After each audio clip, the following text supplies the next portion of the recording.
বন্ধুরা দেখো আজকে আমি বানাবো ধোকার ডালনা। দেখো কড়াইটা একটু গরম বসিয়ে দিয়েছিলাম, কড়াইতে তেল গরম কড়াই গরম হয়ে গেছে, এবার তেল দিয়ে দিলাম। গরম হয়ে গেছে।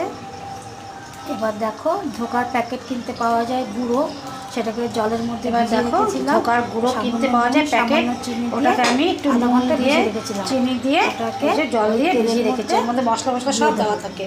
এই দেখো তেলের মধ্যে ভেজে দেবো। এই দেখো এবার এটাকে নাড়াচাড়া করে ভালো করে জলটাকে টানিয়ে নেবো, শুকনো করে নেবো, মানে জলটাকে টানিয়ে নেবো।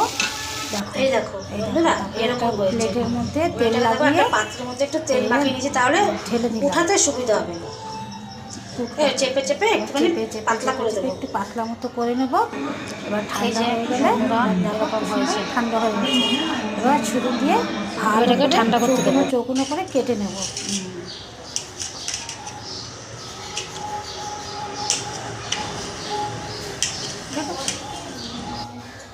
এবার কড়াইতে তেল গরম বসিয়ে দিয়েছি, একটু বেশি করে তেল দিলাম। এবার ধোকার টুকরোগুলোকে লাল লাল করে ভেজে নেব।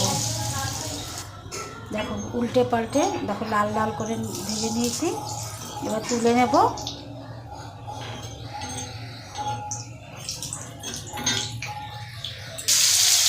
এবার আলু দিয়ে দিলাম, আলুগুলোকে লাল লাল করে ভেজে তুলে নেব।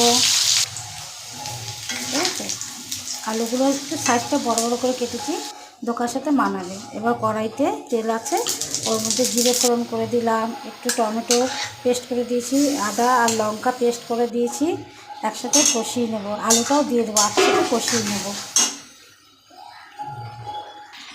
এবার মশলা দিয়ে দিলাম, জলে ভিজিয়ে রেখেছিলাম হলুদ, লঙ্কার গুঁড়ো, জিরের গুঁড়ো, ধনের গুঁড়ো, একটু কাশ্মীরি লাল লঙ্কার গুঁড়ো, নুন দিয়ে দিলাম। ভালো করে নেড়ে চেড়ে কষে নেব, একটু তেল ছাড়বে, তারপর জল দিয়ে দিলাম। দেখো এবার টকবক টকবক করে ফুটবে ঝোলটা, তার মধ্যে ওই ধোকা ভিজিয়ে রেখেছিলাম ওগুলো দিয়ে দেবো। এই দেখো সুন্দর করে ফুটবে, একসাথে মিশে যাবে। এবার একটু ভাজা মশলাগুলো দিয়ে দেবো, হয়ে গেল।